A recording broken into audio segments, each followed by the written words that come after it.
What's going on, everyone? It's Ben from YGO from Zero, back with another Retro Yu-Gi-Oh video, and this is a bit of a special one, because if you don't know, we hold monthly tournaments in the YGO from Zero Discord server, linked in the description down below, and if you do win those tournaments, you are entitled to request a video idea for the channel here. And so this video will be one of those ideas proposed by GBO, who won a previous tournament, and it's basically going through the different anime decks that are available to play in the DM era and figuring out which ones are best and when they are the best. So I'm going to be covering a variety of decks from the anime here and talking about what their sort of ultimate form looked like in these formats and where they do the best. So it should be a really exciting video here, and I'm excited to dive into all these very interesting decks. But before we do, if you enjoy this sort of content, please do subscribe to the channel. It really does help a lot. I'd really like to reach 1,300 subscribers by the end of April, and we're almost there. We've got about 70 left, so if you can subscribe, that would be really appreciated. Also, if you enjoy the video, please do leave a like down below. Now, to start off with, we got to start with Dark Magician. Now, Dark Magician did come out in Legend of Blue Eyes, so it's been around since the very beginning, since LOB and Yugi Kaiba format, but it never really had a ton of support until Magician's Force came out. So in Breaker or Scientist format, whatever you want to call it, that was when it first really became a deck, and you can actually play things like Dark Paladin Turbo, where you're using things like Skilled Dark Magician to go into Dark Magician, and then you're even playing for Saga along with Polymerization to go into Dark Paladin, which is very strong. I realized I forgot to put it in the Fusion deck here, but it doesn't matter. The Fusion deck is unlimited, and I did make a video about this deck if you do want to see that in action. But this is a very, very strong deck in that format. Unfortunately, that format is kind of dominated by Scientist FTK and other decks like that. But if you can stick a Dark Paladin on the field, then you can just keep negating your opponent's spells, and that can actually be very good against things like Scientist FTK. So it is a bit of a gimmicky deck, but I do think it probably is the best in Breaker or Scientist or whatever you want to call that format that no one plays. Now, that being said, this isn't this deck's final form, as in Warrior format, the ban list goes into effect, and this deck becomes a lot more playable, especially because you can use things like Reasoning and Monster Gate, and that actually managed to top a recent Warrior tournament, which is very exciting. However, I'm not really going to dive into these decks in Warrior format, because I do think that Warrior format is probably kind of the peak for a lot of these decks in the DM era, because the ban list just came out, which limited the power level of other decks. So I feel like it's kind of a cop-out to just lean towards Warrior format and say, oh yeah, the deck is best in Warrior format because all these broken staples are gone. So I'm going to focus on Chaos format and before, as opposed to Warrior format, but I will mention it if a deck isn't good in Warrior format. But if I don't mention that, then just know that it probably will be good in Warrior format as well. Of course, if I talk about Dark Magician, I gotta talk about Blue Eyes. And Blue Eyes actually saw a bit more competitive play before Breaker format than Dark Magician did, because it actually did have some support. It had Lord of D with Flute Summoning Dragon, so you could turbo out your Blue Eyes in Yugi Kaiba format. Now, unfortunately, that deck isn't really the best there, and unfortunately, Stall Mill is the meta in that format now, which is even harder for that deck to overcome. So, you know, it's probably not the best there, but I do think that its peak probably does come, just like with Dark Magician, in Breaker or Scientist format, whatever you want to call that format, because I do think that having access to Paladin White Dragon is very strong at turboing out Blue Eyes, and also just being annoying to deal with your opponent's set monsters. And then by the time you get into like the next format, Vampire format, you have Triple DD Warrior Lady running around, which really does hurt decks like this, which need some time to set up, because Vampire format is a lot more aggressive. So I think this probably peaks in Breaker / Scientist format with this style of deck. And I think this deck is really fun. It is deceptively powerful if you play it right. Like, I remember in my video on this, I was very surprised at how well it did. And I definitely think you should check it out if you do want to play the style of deck, even though that format is kind of dominated by Scientist FTK and other decks that try to just combat that deck.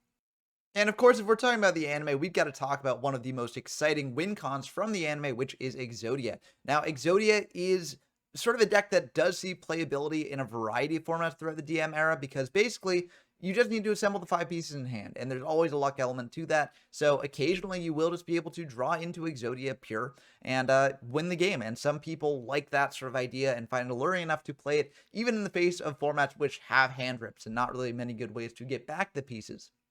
Now, that being said, it's not like Exodia was never competitive. It actually is pretty competitive in Critter format.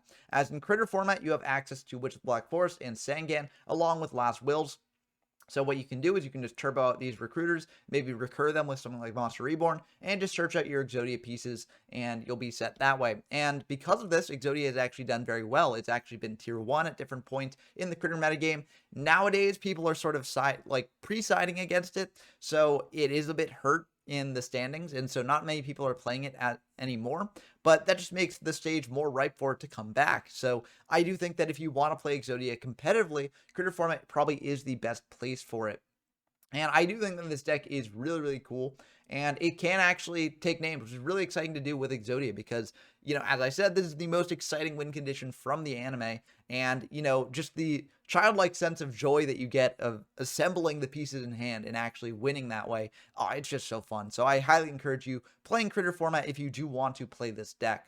Of course, Exodia also had a dark side in the anime in the form of Exodia Necros. Now, this is a much worse deck than Exodia because, it's a much more gimmicky deck. You have to get all 5 Exodia pieces to grave, and then you have to activate an unsearchable spell card to then get out this monster that is searchable through Witch of the Black Forest, but it is still not very good once you get it out on field. There are many, many ways to get rid of it, especially in a format which has Triple DD Warrior Lady, which, after this card was introduced, that is all the formats of the DM era.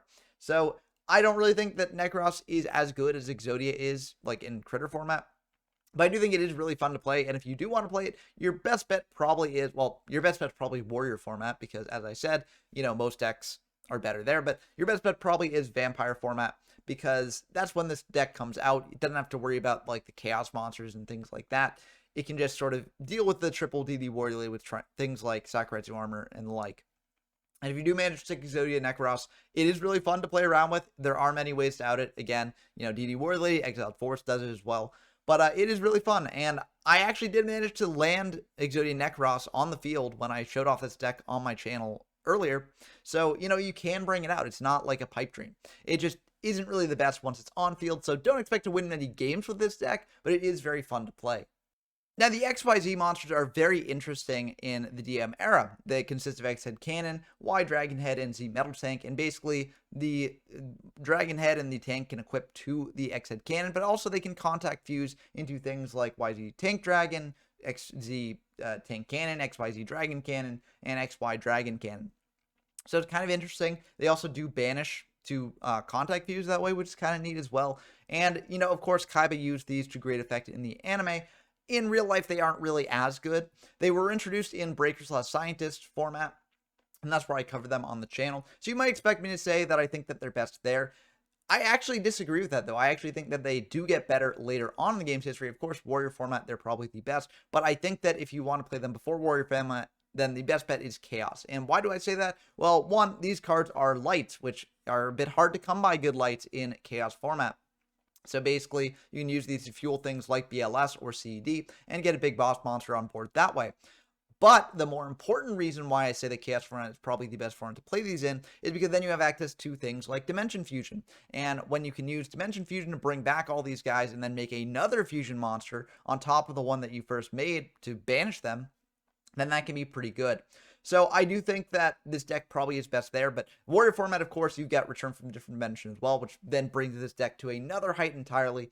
But either way, I think that, sometime after Chaos is when this deck really reaches its peak in the DM era. That being said, I don't really think it's a super high peak. I think it's a bit convoluted, and that's why I didn't feature this deck in my coverage of Warrior format or Chaos format. It just really can't compete against some of the other top decks of those formats. But I think if you do want to play this deck, those are your best bets for playing it, because the ceiling on this deck's combos goes a lot higher in those formats. Of course, before I move on to the other decks I'm going to cover here, I have to do a brief interlude to talk about Red Eyes Black Dragon. Joey's ace monster and one of the most iconic cards from the anime receives shockingly little support in the DM era. Now, at the very end of the DM era, right before Warrior format, it did receive a structure deck, Dragon's Roar, which had Red Eyes Darkness Dragon, Red Eyes Beat Check. But again, that's like saying that Warrior format's the best format to play most of these decks that I'm going to cover here. So I don't really want to talk about that much. I want to talk about Red Eyes throughout the majority of the DM era, because throughout the majority of the DM era, the only support that Red Eyes had was this fusion monster, Black Skull Dragon, which is made by fusing Summon Skull and Red Eyes Black Dragon. You may remember it from the anime episode when Joey and Yugi were working together to defeat the Paradox Brothers. So, you could define a Red Eyes deck in this format as just a Black Skull Dragon deck. And there are some formats where you can sort of do that fusion strategy to get this like critter format. You could maybe put that together using Soul Control as well. You could also maybe do it in mecha format where you have the fusion substitutes, but generally if you're playing the fusion substitutes, you want to play Summon Skull instead of Rise Black Dragon because Rise Black Dragon is the worst of the two. So it's just a really, really sad case for Red Eyes throughout most of the DM era, which is why I'm not really going to cover it here. If you really do want to make a Black Skull Dragon turbo deck, you can do it, but just know that no matter how you build it, it is going to be suboptimal because generally you want to have a fusion substitute monster and a Summon Skull. Red Eyes Black Dragon is just never going to be the best option for that, unfortunately. However, not all of Joey's cards were bad in this era. Gearfried, in fact, is actually the centerpiece of a strategy based around it because you can use things like Blast with Chain to turn Gearfried into basically interruption, kind of like another form of Raigeki Break, but it's a very versatile card here. And so this deck is actually very powerful in a variety of formats like Fiber format, but I did choose Yata format to highlight it because I do think in Yata it becomes the best it gets because you have access to a much broader warrior toolbox, because Rhoda is a key piece of this deck and you want to have good warriors to search out for it. In Fiber format, all you've really got are Gearfrieds and Exiled Force. In Yata format, though, you've also got Dawn's Luke, which can be very nice as well. So I think in Yata format, that's when this deck really peaks. Again, in Warrior format, it does well as well, but I do think that Yata is the best of the best when it comes to Gearfried. Moving from Joey to Mai, we've got Harpies. Now, Harpies is in a bit of a weird state throughout most of the DM era. It receives a little bit of support when it first comes out in Metal Raiders. Receives some support later with Harpies Pet Dragon. You could also call a Harpies Feather Duster kind of support for Harpies, but I don't really do that because that's just a generically good card. But the best form of the deck is not when Harpies Pet Dragon comes out. It's when the deck first comes out in Critter format. Because the format is slow enough, there isn't much going on, where a 1950 body on Harpy Lady Sisters can actually come up and be impactful.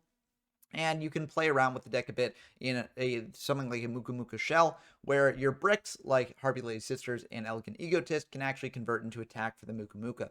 So I do think that this probably is the best form that Harpies takes in the DM era, and this deck is surprisingly good. Like, I'm not going to say it's tier 1 or anything, but I definitely think it's like Rogue or tier 2. So I do think that if you do want to play Harpies, then Critter format's the best place for it. But unfortunately, the deck is just never quite as good as it is in the anime, in the DM era at least. I'm going to close things out on a bit of a weird note because I'm going to be covering Gravekeepers, which never really featured in the original anime, but are heavily associated with Merrick and his family. So I figured I might as well talk about it here. And for you sticklers out there, it appeared in GX, so I'm going to count it. So we've got Gravekeepers. I think Gravekeepers are best in Yata format. They actually did win a tournament there, which is very exciting. And I think Yata format, like, it's slow enough, it's grindy enough where Gravekeepers can actually matter quite a bit. So I do think it's probably best there.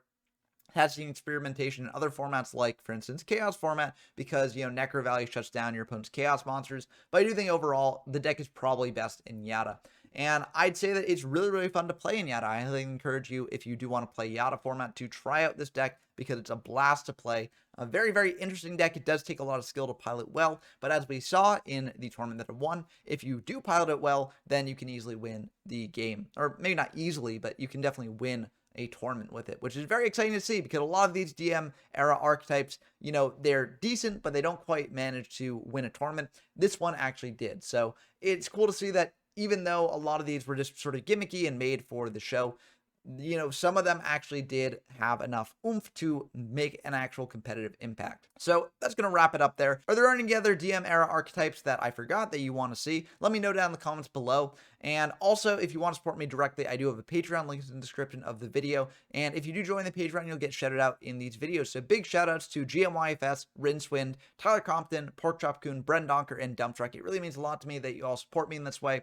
And, if you join the Patreon on higher tiers, you can actually do things like suggest other video topics, so you don't even have to win a tournament to do that. So definitely head on over there if you're interested in that. But I hope that you enjoyed this video as always, and until next time, I've been Ben from YGO from Zero, and I'm signing off.